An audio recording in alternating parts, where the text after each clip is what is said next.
Qu'est-ce qu'ils ont à rire, toutes ces bonnes gens-là? On a l'air de ne pas engendrer la mélancolie dans votre petit coin là-bas, s'écria madame Verdurin. Si vous croyez que je m'amuse, moi, à rester toute seule en pénitence. Madame Verdurin était assise sur un haut siège suédois en sapin ciré qu'un violoniste de ce pays lui avait donné, et qu'elle conservait, quoiqu'il rappelât la forme d'un escabeau et jurât avec les beaux meubles anciens qu'elle avait, mais elle tenait à garder en évidence les cadeaux que les fidèles avaient l'habitude de lui faire de temps en temps, afin que les donateurs eussent le plaisir de les reconnaître quand ils venaient. Aussi tâchait-elle de persuader qu'on s'en tint aux fleurs et aux bonbons qui du moins se détruisent, mais elle n'y réussissait pas et c'était chez elle une collection de chauffe-pieds, de coussins, de pendules, de paravents, de baromètres, de potiches dans une accumulation de redites et un disparate d'étrennes. De ce poste élevé, elle participait avec entrain à la conversation des fidèles et s'égayait de leurs fumisteries. Mais depuis l'accident qui était arrivé à sa mâchoire, elle avait renoncé à prendre la peine de pouffer effectivement et se livrait à la place à une mimique conventionnelle qui signifiait, sans fatigue ni risque pour elle, qu'elle riait aux larmes. Au moindre mot que lâchait un habitué contre un ennuyeux ou contre un ancien habitué rejeté au camp des ennuyeux, elle poussait un petit cri, fermait entièrement ses yeux d'oiseau qu'une taie commençait à voiler, et brusquement, comme si elle n'eût eu que le temps de cacher un spectacle indécent ou de parer à un accès mortel, plongeant sa figure dans ses mains qui la recouvraient et n'en laissaient plus rien voir, elle avait l'air de s'efforcer de réprimer, d'anéantir un rire qui, si elle s'y fût abandonnée, l'eût conduite à l'évanouissement. Telle étourdie par la gaieté des fidèles, ivre de camaraderie, de médisance et d'assentiment, madame Verdurin, juchée sur son perchoir, pareille à un oiseau dont on eût trempé le colifichet dans du vin chaud, sanglotait d'amabilité.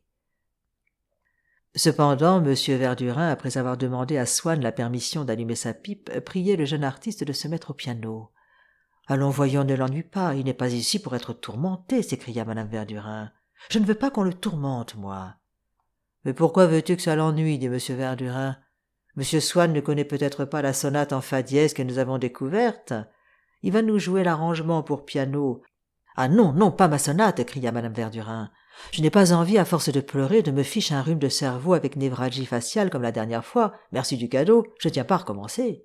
Vous êtes bons, vous autres. On voit bien que c'est pas vous qui garderez le lit 8 jours. »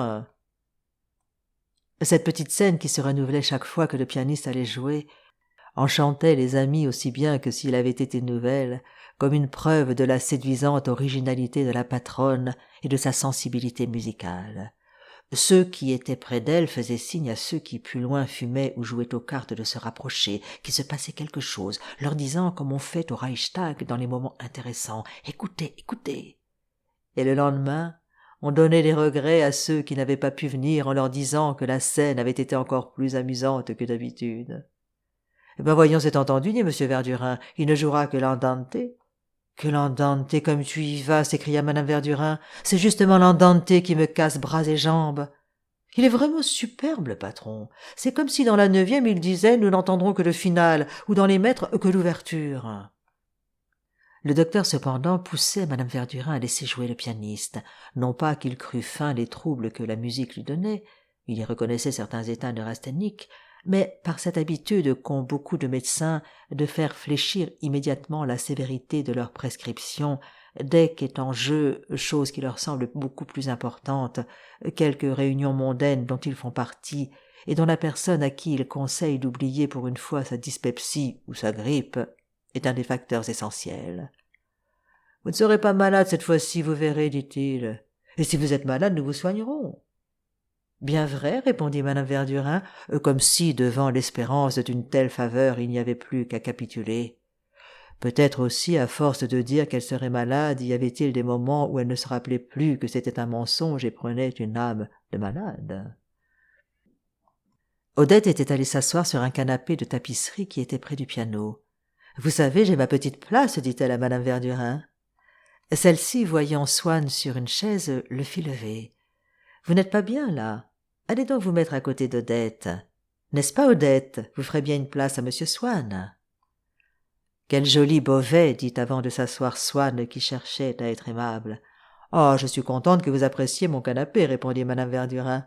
Et je vous préviens que si vous voulez en voir d'aussi beaux, vous pouvez y renoncer tout de suite. Jamais ils n'ont rien fait de pareil. Les petites chaises aussi sont des merveilles. Tout à l'heure, vous regarderez cela. Chaque bronze correspond comme attribut au petit sujet du siège. Vous savez, vous avez de quoi vous amuser si vous voulez regarder cela. Je vous promets un bon moment. Rien que les petites frises des bordures. Tenez là, la petite vigne sur fond rouge de l'ours et les raisins. Est-ce dessiné? Qu'est-ce que vous en dites? Je crois qu'il le savait plutôt, dessiner. Est-elle assez appétissante, cette vigne? Mon mari prétend que je n'aime pas les fruits parce que j'en mange moins que lui. Mais non, je suis plus gourmande que vous tous, mais je n'ai pas besoin de me les mettre dans la bouche puisque je jouis par les yeux. Qu'est-ce que vous avez tous à rire? Demandez au docteur, il vous dira que ces raisins-là me purgent. D'autres font des cures de Fontainebleau, moi je fais ma petite cure de Beauvais. Mais monsieur Swann, vous ne partirez pas sans avoir touché les petits bronzes des dossiers. Est-ce assez doux comme patine? Mais non, à pleine main, touchez-les bien. Oh, si madame Verdurin commence à plotter les bronzes, nous n'entendrons pas de musique ce soir, dit le peintre. Oh, taisez-vous, vous êtes un vilain. Au fond, dit-elle en se tournant vers Swann, on nous défend à nous autres femmes des choses moins voluptueuses que cela. Mais il n'y a pas une chair comparable à cela. Quand monsieur Verdurin me faisait l'honneur d'être jaloux de moi, allons, sois poli au moins, ne dis pas que tu ne l'as jamais été. Mais je ne dis absolument rien. Voyons, docteur, je vous prends à témoin. Est-ce que j'ai dit quelque chose? Swann palpait les bronzes par politesse et n'osait pas cesser tout de suite. Allons, vous les caresserez plus tard. Maintenant, c'est vous qu'on va caresser dans l'oreille. Vous aimez cela, je pense. Voilà un petit jeune homme qui va s'en charger. L'année précédente, dans une soirée, Swann avait entendu une œuvre musicale exécutée au piano et au violon. D'abord, il n'avait goûté que la qualité matérielle des sons sécrétés par les instruments, et ça avait déjà été un grand plaisir, quand au-dessous de la petite ligne du violon mince, résistante, dense et directrice, il avait vu tout d'un coup chercher à s'élever en un clapotement liquide la masse de la partie de piano, multiforme, indivise, plane et entrechoquée, comme la mauve agitation des flots que charme et bémolise le clair de lune. Mais à un moment donné, sans pouvoir nettement distinguer un contour, donner un nom à ce qui lui plaisait, charmé tout d'un coup, il avait cherché à recueillir la phrase ou l'harmonie, il ne savait lui-même qui passait et qui lui avait ouvert plus largement l'âme, comme certaines odeurs de roses circulant dans l'air humide du soir ont la propriété de dilater nos narines. Or, quelques minutes à peine après que le petit pianiste avait commencé de jouer chez madame Verdurin, tout d'un coup, après une note longuement tendue pendant 2 mesures, il vit approcher, il reconnut, secrète, bruissante et divisée, la phrase aérienne et odorante qu'il aimait. Et elle était si particulière, elle avait un charme si individuel et qu'aucun autre n'aurait pu remplacer, que ce fut pour Swann comme s'il eût rencontré dans un salon ami une personne qu'il avait admirée dans la rue et désespérait de jamais retrouver. À la fin, elle s'éloigna, indicatrice, diligente parmi les ramifications de son parfum, laissant sur le visage de Swann le reflet de son sourire. Mais maintenant, il pouvait demander le nom de son inconnu. On lui dit que c'était l'andante de la sonate pour piano et violon de Vinteuil. Il la tenait. Il pourrait la voir chez lui aussi souvent qu'il voudrait, essayer d'apprendre son langage et son secret. Aussi, quand le pianiste eut fini, Swann s'approcha-t-il de lui pour lui exprimer une reconnaissance dont la vivacité plut beaucoup à madame Verdurin. « Quel charmeur, n'est-ce pas ?» dit-elle à Swann. « La comprend-il assez, sa sonate, le petit misérable ?» Vous ne saviez pas que le piano pouvait atteindre à ça. C'est tout excepté du piano, ma parole. Chaque fois j'y suis reprise, je crois entendre un orchestre. C'est même plus beau que l'orchestre, plus complet. Le jeune pianiste s'inclina et, souriant, soulignant les mots comme s'il avait fait un trait d'esprit, « Vous êtes très indulgente pour moi, dit-il. Et tandis que madame Verdurin disait à son mari « Allons, donne-lui de l'orangeade, il l'a bien mérité », Swann racontait à Odette comment il avait été amoureux de cette petite phrase. Quand madame Verdurin ayant dit d'un peu plus loin « Eh bien, il me semble qu'on est en train de vous dire de belles choses, Odette », elle répondit « Oui, de très belles ». Swann trouva délicieuse sa simplicité. Cependant, il demandait des renseignements sur Vinteuil, sur son œuvre, sur l'époque de sa vie où il avait composé cette sonate, sur ce qu'avait pu signifier pour lui la petite phrase. C'est cela surtout qu'il aurait voulu savoir. Mais tous ces gens qui faisaient profession d'admirer ce musicien, ces gens semblaient ne s'être jamais posé ces questions, car ils furent incapables d'y répondre.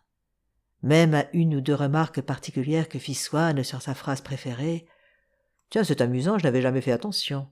Je vous dirais que je n'aime pas beaucoup chercher la petite bête et m'égarer dans des pointes d'aiguille. On ne perd pas son temps à couper les cheveux en quatre, ici ce n'est pas le genre de la maison, répondit madame Verdurin, que le docteur Cottard regardait avec une admiration béate et un zèle studieux se jouer au milieu de ce flot d'expressions toutes faites. D'ailleurs, lui et madame Cottard, avec une sorte de bon sens comme en ont aussi certaines gens du peuple, se gardaient bien de donner une opinion ou de feindre l'admiration pour une musique qu'ils s'avouaient l'un à l'autre une fois rentrés chez eux ne pas plus comprendre que la peinture de M. Biche.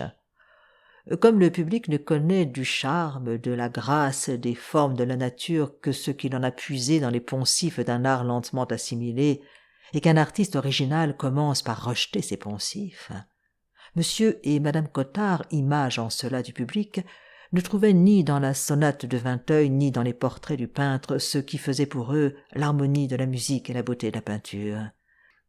Il leur semblait, quand le pianiste jouait la sonate, qu'il accrochait au hasard sur le piano des notes que ne reliaient pas en effet les formes auxquelles ils étaient habitués, et que le peintre jetait au hasard des couleurs sur ses toiles.